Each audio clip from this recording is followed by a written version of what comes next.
every death counts because every life counts. Now, celebrity deaths, because celebrity lives are famous, celebrity deaths can give the appearance of being more significant than other deaths, but they're not. Your death is just as significant, whenever it may come, as my death will also be just as significant as anybody else's. Everybody's death is just as significant as everybody else's, because we're all made in the image of God. We're all equal. We all stand before God on an equal ground. And fame has no bearing upon the significance of our lives at all. Which isn't a bad thought to begin with, but it's not where we're going to hang out. This week I've been thinking about several deaths, actually. The death of Molly, friend of mine, who many watching this video will know of Molly, great lady. There's been the death of Wendy, a little while back now, but in South Africa. I hardly ever met her, just a few moments of conversation many, many years ago. She ended up married to a friend of mine. They were both ministers, are both campaigners for human justice in many, many ways. And yeah, great folks. So I remember her, not because I knew her personally, but because of the impact upon my friend, who is in such grief. And there's the death of Arthur Lynn in Cayman on the West Bay Road. She ran a convenience store. Lovely, lovely, sweet soul. And just enjoyed her so much as just as a warm, caring human being. And yeah, Sabina Nessa. I hadn't heard of her until she was murdered a few days ago, and her murders touched many people in the UK in a range of ways. And I'm interested to notice my own response, but also the responses of her immediate community and others too, to the horrible injustice of a life cut short by somebody else's decision, which is just horrible. I want to share on the death of Jesus with you, if I could. Doesn't sound like a very attractive subject, does it? But what we're doing is we're walking backwards to Christmas in this series of Sunday messages at the moment. And next Sunday is going to be a little different because we'll be celebrating harvest. But by and large, you'll notice this pattern of going backwards to Christmas. So 2 weeks ago, I shared on the church into which Jesus passed over and handed over his ministry. Then we took a step further behind that to the resurrection of Jesus. And now this week we take the step behind that to the death of Jesus. In particular, this week I've been focusing a bit on reading the burial parts of the narrative of the death of Jesus. I think it's very easy to skim through them without thinking when we read the Gospels.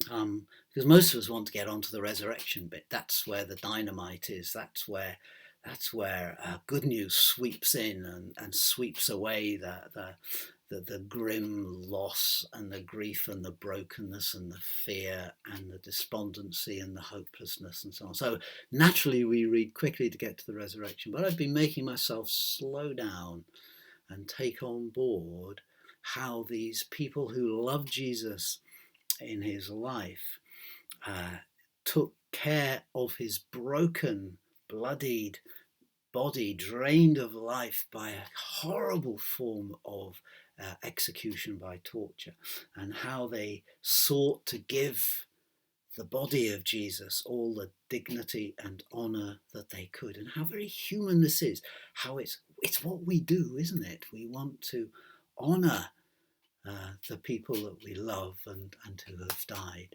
So I've been trying to hang out there a little bit and not rush on, and I'm glad of the time spent.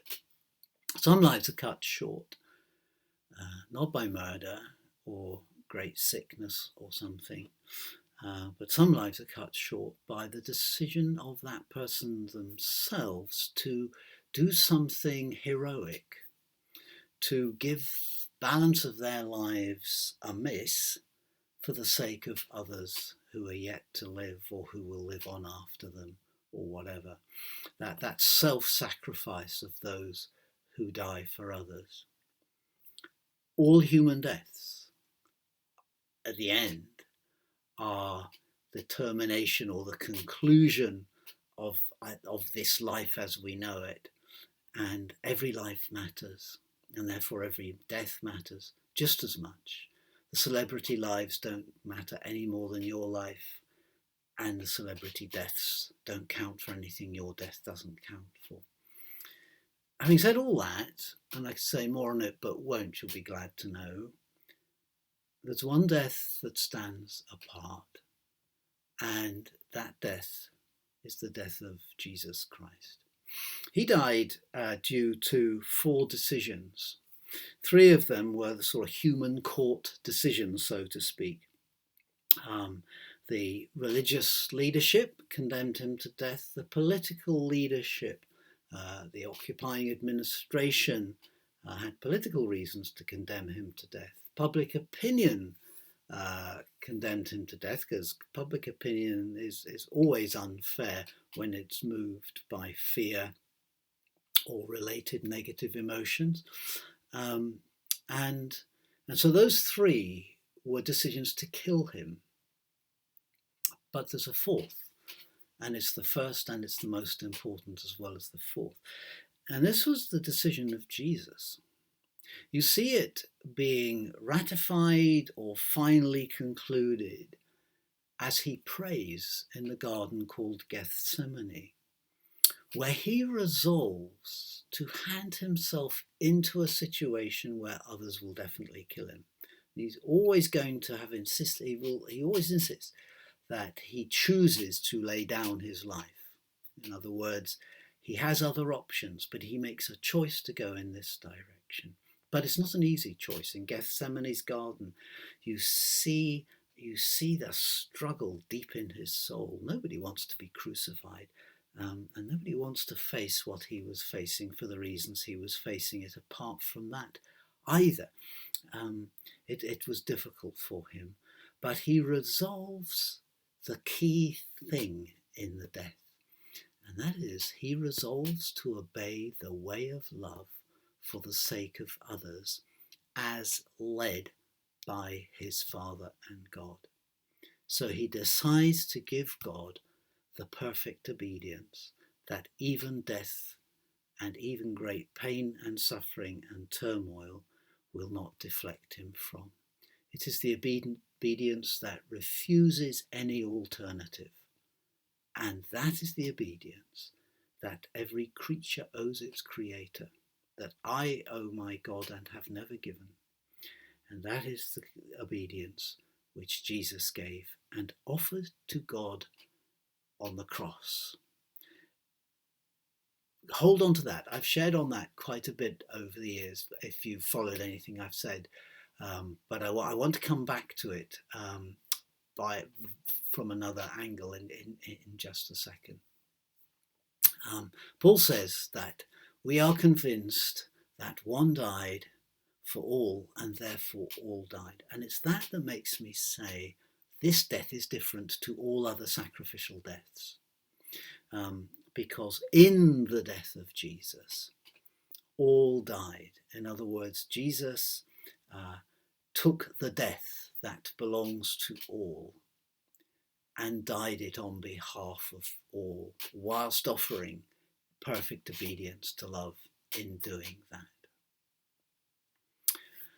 Last week, I mentioned when we were looking at the resurrection that the Bible never shows the resurrection as anything other than an act of God upon nature. It never suggests the resurrection happens in a natural order of things. It only suggests that God, the Creator, acted upon the creation in an exceptional way by the power of heaven, so to speak, to raise Christ from the dead.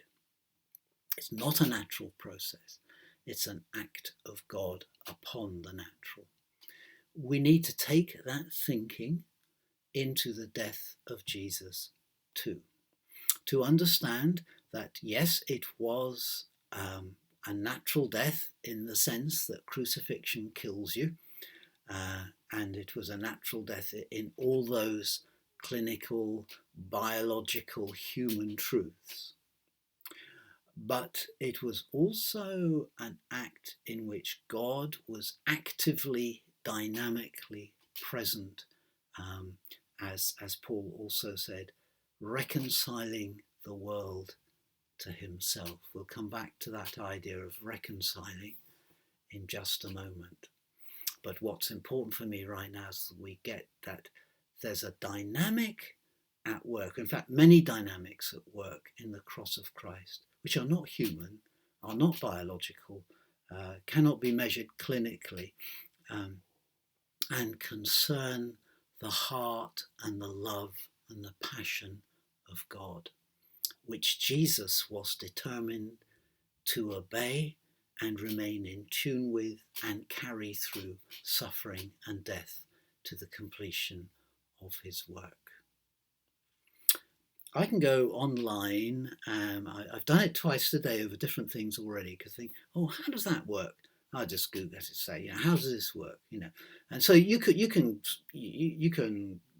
find out how your washing machine works, how your car braking system works, how the United Kingdom economy works, how gravity works. All kinds of mechanical things you can learn about, either in a manual or through simply a search engine or whatever. These things can be understood and they can be communicated. It's very tempting for people to try and understand the death of Jesus on the cross of Calvary as if it were mechanical, as if somehow there was a set of problems to which there is a simple set of solutions, and mechanically it's all sorted out.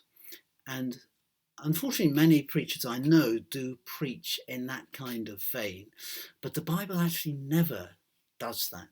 The Bible never offers the manual on how the cross works, because the cross can't be described to work in that way, because it is more than a natural event. God was in Christ, reconciling the world to himself there. Now, the Bible therefore never seeks to explain the inexplicable. What it does offer to us are various images to help us burrow into the inexplicable. And it's important that we do, not because we ever reach an end point and go, oh, now I understand how the cross works, because you never will.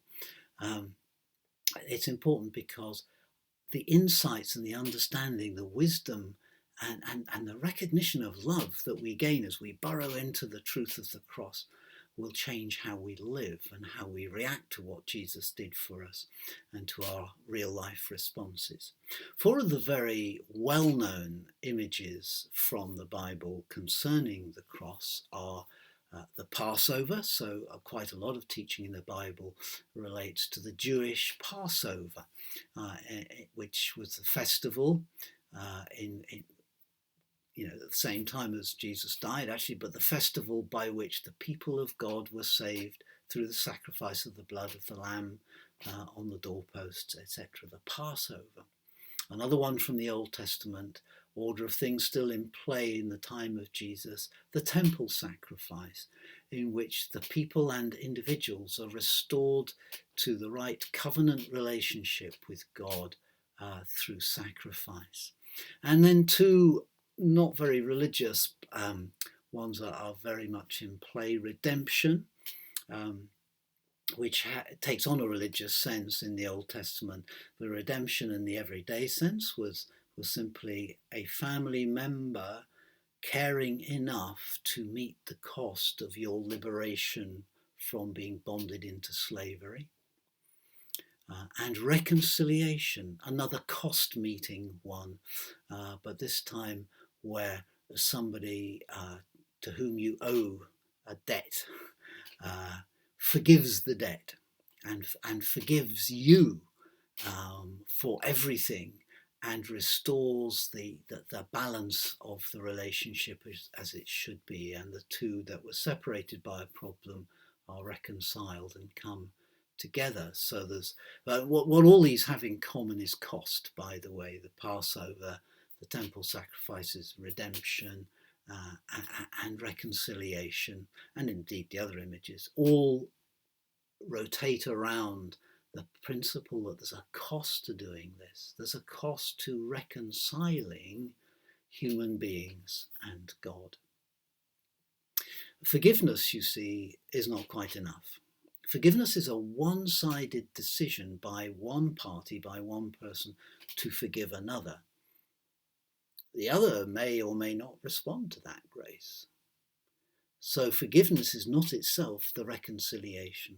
Forgiveness is where the offended person, the hurt person, the sinned against one, is willing to meet the cost in themselves and in their own experience of releasing another from having to put some things right. So they're released, and so there's a cost to the forgiving. But the forgiven one must also respond to that forgiveness for there to be reconciliation. The forgiven one needs to face some things around receiving that forgiveness. But we don't have time to pursue that, but I'm sure you get where I'm coming from. So Christ died for our forgiveness, yes, but it was for a forgiveness that issues in our reconciliation, the rebalancing of our right relationship with God our Creator, that we be reconciled, that our God our Creator has become our Redeemer, who meets the cost, and so on. So what we have to understand in all these, right back actually to Abraham, is the promise that God meets the cost, and the cost to us is nothing. The cost to us is nothing. We simply respond to the grace and mercy of God, who was in Christ, who died for us to reconcile us to God our Creator. My time has run. There are many forms of Christian culture which make these mysteries hard to pursue. If you've grown up believing that there's this kind of a morality code in Christian culture, you break X number of rules, you stock up X amount of anger in God, according to the number of times you've broken which rules and how severely, and God must somehow vent that anger on Jesus so he doesn't end up venting it on you. All kinds of very distorted versions of what the Bible say come to mind. And I would just urge us to reread and re-enjoy discovering the beauty and the amazing power of God's love at work in Christ, who died for you. God bless you, and I hope you have a good and safe week.